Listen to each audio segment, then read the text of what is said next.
elle peut te guérir mieux que l'inaction et mieux que la réflexion.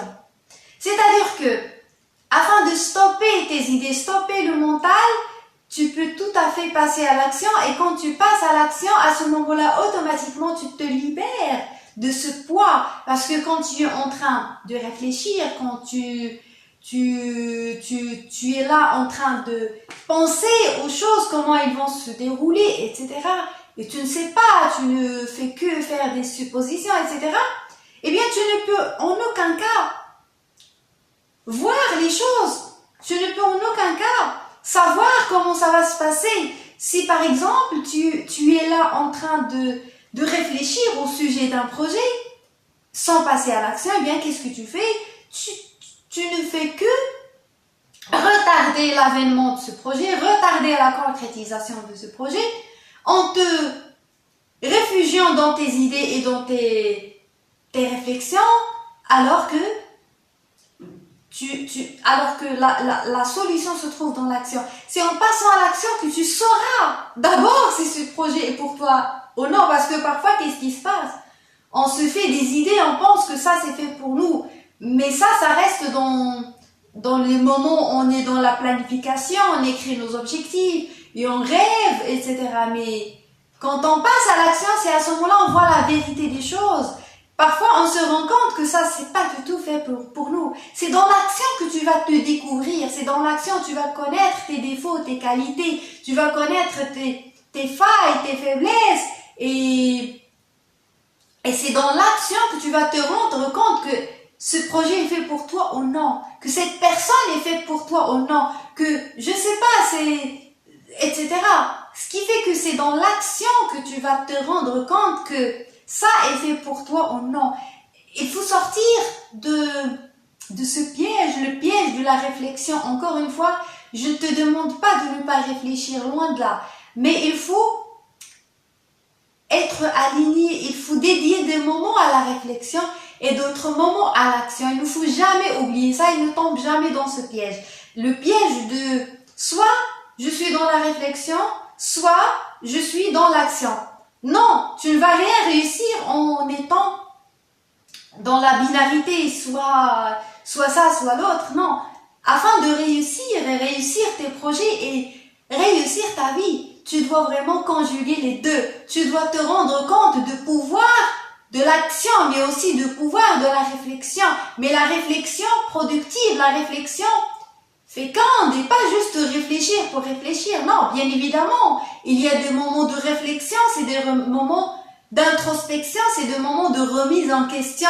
Mais ces moments-là vont te changer, vont changer ton mindset, vont changer ta vie, etc. C'est-à-dire que les moments de réflexion doivent être productifs. Bien évidemment, je ne vous dis pas que il faut tout le temps chercher la productivité, etc. Pas du tout. Parce que souvent, qu'est-ce qui se passe?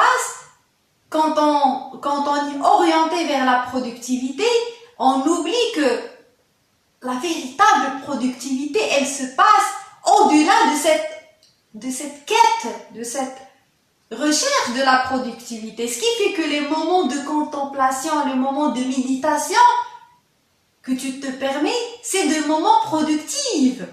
C'est-à-dire que le fait de ne pas réfléchir, le fait de ne pas penser, juste de contempler une montagne, contempler la nature, contempler un oiseau, je sais pas, etc. C'est des moments cruciaux.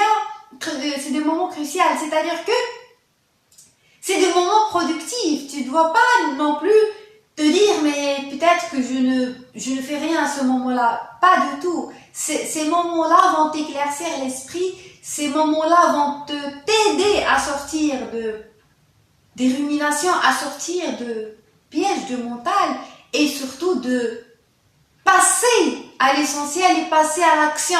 Ça, ce n'est pas contraire à l'action. Le fait de méditer, d'être dans la contemplation, dans le non-faire, ne t'empêche pas d'aller à l'action. Tu dois vraiment aligner ta vie. Tu dois consacrer des moments à la contemplation, à la méditation, à la réflexion et à ne rien faire, tout simplement. À des moments où tu passes à l'action, tu travailles très dur dans la matière, tu agis, tu te révoltes, etc. Ce qui fait que les deux sont nécessaires. Je ne peux en aucun cas t'inviter à l'introspection, à la réflexion, au travail intérieur, tout en négligeant le travail extérieur, en négligeant l'action, ce n'est plus possible. Donc, afin de réussir ta vie, tu dois te concentrer sur les deux. Tu dois te concentrer sur un travail intérieur, mais un travail aussi extérieur. Et crois-moi que le moment où tu vas te sentir bloqué, parfois, qu'est-ce qu'on fait? On travaille sur nous, sur notre intérieur, on travaille sur nos émotions, etc. Mais on n'arrive pas à avoir des résultats, on se sent tout le temps malheureux, angoissé, etc. Pourquoi? Parce qu'on passe pas à l'action. Parce que le fait de méditer, ce n'est pas suffisant. Oui, c'est très bien le fait de passer à l'action sans prendre le temps de méditer, de se remettre en question, etc. Eh bien, ça ne donnera aucun sens à cette action. Et c'est pareil pour l'action. Si, par exemple, je médite sans passer à l'action, eh bien, cette méditation n'aura aucun fruit dans la matière. Ce qui fait que tu dois vraiment dédier des moments à l'action et des moments à l'inaction.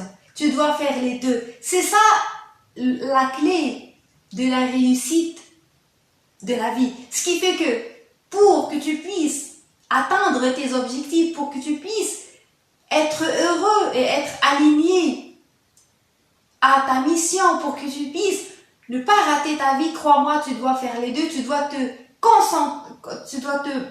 concentrer sur un travail intérieur grâce à l'inaction, mais aussi un travail extérieur grâce à l'action. Et crois-moi que l'action, elle va couronner le tout. C'est-à-dire que l'action, elle est là pour presque finaliser l'inaction, presque en quelque sorte finaliser ton travail intérieur, parce que le travail intérieur commence en premier lieu. En premier lieu, tu travailles sur toi, sur tes émotions, tu réfléchis, tu te remets en question, tu médites, tu contemples, etc.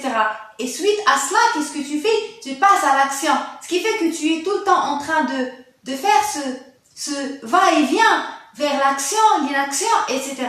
C'est de cette manière-là que tu peux être certain d'aller sur le droit chemin qui est ton chemin. Il n'y a pas de bon ou de mauvais chemin, mais il n'y a que le chemin pour soi. Chacun a son chemin. Et de cette manière-là que tu peux avoir la garantie que tu vas réaliser tes objectifs et que, en quelque sorte, tu ne vas pas rater ta vie.